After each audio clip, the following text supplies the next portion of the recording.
mo naga. Servisyo alang sa akong pinalanggang nagaharon nga puno sa akong tiunay nga gugma.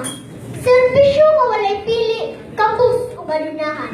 Tanan adunay kaangayan o kaayuhan. Ilabi na gayon ka namong mga kabataan. Tataw ug makita sa among maalindot nga mga eskwelahan. Nagaharon o pagkabulahan. Ang Ginoong Diyos wala gayon maggulang sa paghatag sa grasya o kaalam. Tanang pati o dautan, nasakpan o nadakpan.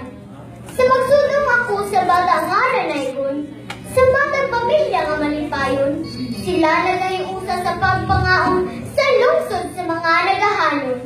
Sa akong pagsurisuri sa bewok, samtang ako nagalingkod sa boardwalk, sa di halayo nga dapit, aronay pulong nga nipilit, nga daw may kutkot sa akong kasing-kasing midulot. Unang Korinto, versikulo 13, kapitulo 13, nag-aingon. Pusa, kinitulong magpabilit, pagtuo, paglaom, ug gugma. Ang parang labing dako ni ini mauang gugma.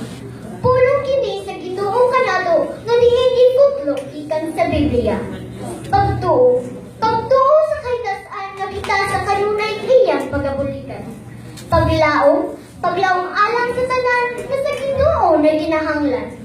Gugma ay hatag sa matag usa, ilabi na gayon sa atong kontra.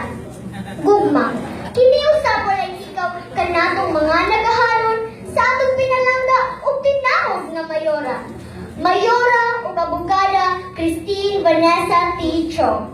Nga matirud-anon o kinasing-kasing kayo nag-alagan kanatong mga nagahanon. Kini makita gayon sa kalambuan sa atong palibot. Sa plaza o sa boardwalk, pagkanindot gayon. Mga exibisyong nagadaghan alang sa atong mga kaayuhan. Kining tanan tungod sa kasing-kasing o tiunay nga pagserbisyo sa mga ginsaktan. Mga maulbuhing ebidensya sa pagkakaigugmaon mo naga. Busa, padayon nagahanon, padayon sa paglambo. Inubanan sa atong pugos o kinsing-kasing nga mga pag-ampo. Mayong buntag kanatong tanan ug daghang salamat. Salamat, Erica.